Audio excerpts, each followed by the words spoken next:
अस्सलाम वालेकुम। आज की वीडियो में हम कम्युनिकेबल और नॉन कम्युनिकेबल के मुतालिक पढ़ते हैं। तो स्टार्ट करते हैं। Communicable the transferring of disease from one person to another person.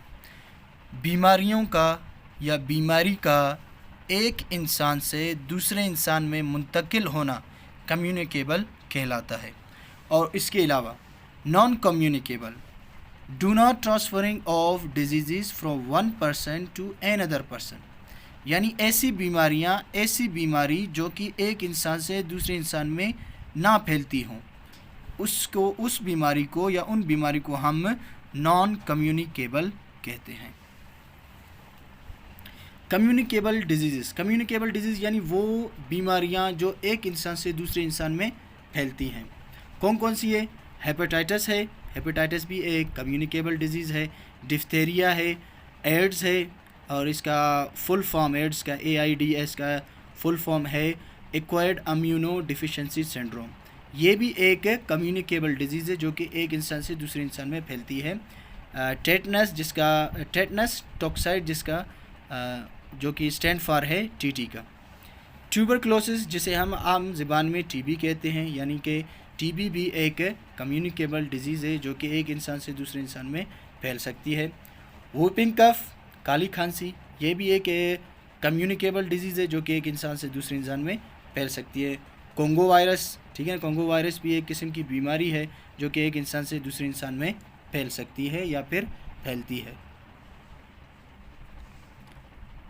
Medical term formula, यहाँ पर एक मेडिकल फार्मूला है जो कि आपके सामने लिखा हुआ है। 5F factors.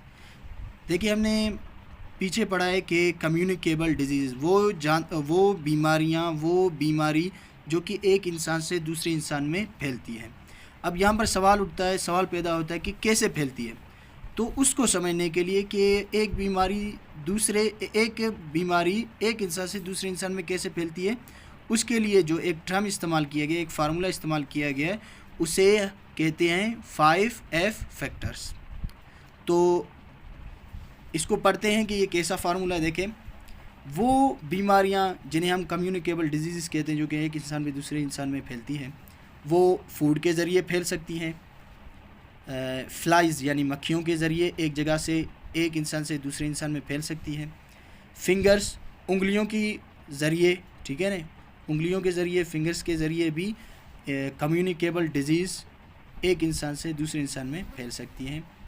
फॉर्मेटिस कहते हैं बर्तनों को, यानी इस्तेमाल की एशिया, वो चीज़ें जो हम अपने घरेलू कामकाज में इस्तेमाल करते हैं, उनके इस्तेमाल से भी कम्युनिकेबल डिजीज़, वो बीमारियां जो एक इंसान से दूसरे इंसान में फैल सकती हैं।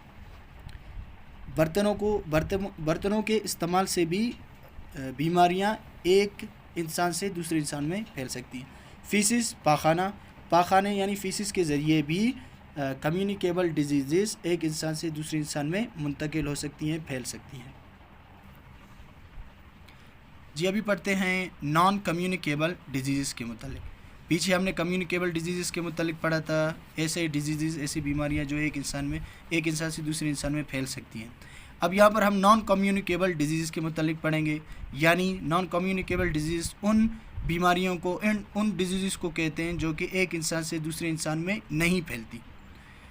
पहला है डायबिटीज़ मेलाइटिस, जिसे हम आम ज़बान में शुगर की बीमारी भी कहते हैं। यानी डायबिटीज़ मेलाइटिस, शुगर, एक ऐसी बीमारी है जो एक इंसान से दूसरे इंसान में नहीं फैल सकती। और हाइपरटेंशन कहते हैं BP के मरीज़ को, या BP की बीमारी को कहते हैं, ब्लड प्रेशर की बीमारी को कहते हैं। हाई कोलेस्ट्रॉल, ठीक है ना, ये कोलेस्ट्रॉल का बढ़ जाना, उसे हम हाई कोलेस्ट्रॉल कहते हैं, ये भी एक बीमारी है।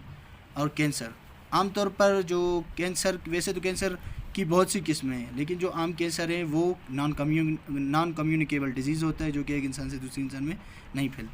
और अमोनिया कहते हैं खून की कमी को, और the deficiency of haemoglobin in body, यानी खून की कमी की जो बीमारी है उसे हम एनीमिया कहते हैं। और ये एनीमिया ऐसी बीमारी है जो एक इंसान से दूसरे इंसान में नहीं फैलती, जिसे हम नॉन कम्युनिकेबल डिजीज़ भी कहते हैं।